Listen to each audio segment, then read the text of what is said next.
Halo semuanya, saya Dr. Gigi Herma Kristina dari Takenoko Pondok Indah.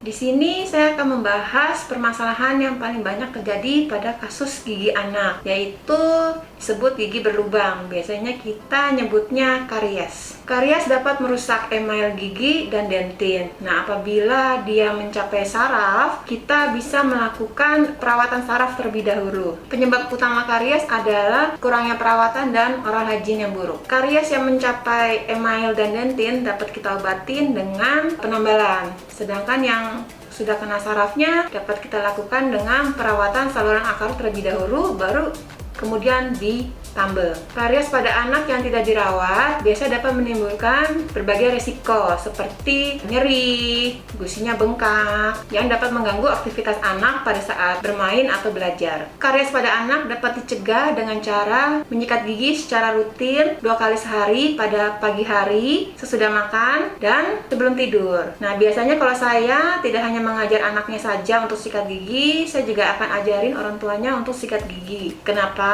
Karena biasanya untuk anak di bawah 6 tahun belum bisa untuk sikat gigi sendiri. Jadi masih butuh untuk didampingi dan dibantu serta diawasi oleh orang tuanya.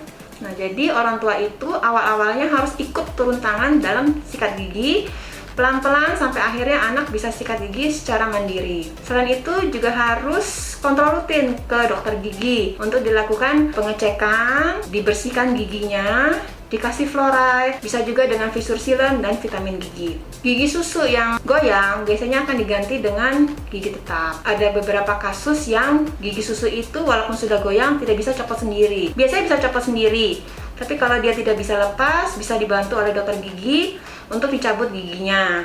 Tapi kita juga tidak bisa sembarangan nyabut gitu. Jadi sebelumnya kita akan lihat dulu kondisinya. Kalau gigi tetapnya sudah mau tumbuh atau sudah tumbuh, baru boleh dicabut. Nah, gigi susu untuk dicabut seperti tadi saya bilang tidak bisa dicabut sembarangan.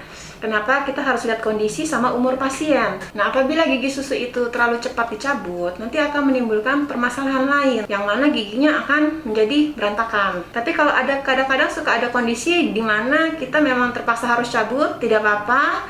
Kalau memang harus cabut, dicabut. Tapi sesudah dicabut, kita akan pasang alat untuk menjaga supaya gigi tetapnya nanti bisa tumbuh dengan benar. Selain itu juga ada kasus di mana gigi susunya tetap ada di situ, terus gigi tetapnya juga udah tumbuh, udah keluar normal. Nah, kasus seperti ini disebut dengan resistensi gigi susu. Keadaan seperti ini kita tidak bisa nunggu untuk gigi susu sampai goyang, karena biasanya untuk kasus-kasus tertentu giginya tidak akan goyang. Nah, kalau giginya tidak goyang, kita tidak bisa mengandalkan untuk copot sendiri. Jadi kasus seperti ini harus datang ke dokter gigi untuk dibantu dicabut giginya. Karena kalau kondisi ini dibiarkan begitu saja, giginya akan menjadi berantakan. Selain itu, pada anak-anak juga sering terjadi kasus trauma pada gigi. Biasanya jatuh saat main atau kepentok, kena giginya, biasanya giginya jadi patah, goyang, atau segala macam.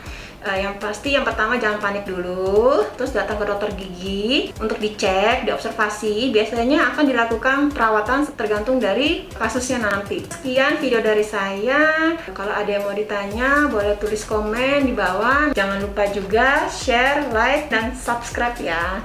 Thank you, dadah.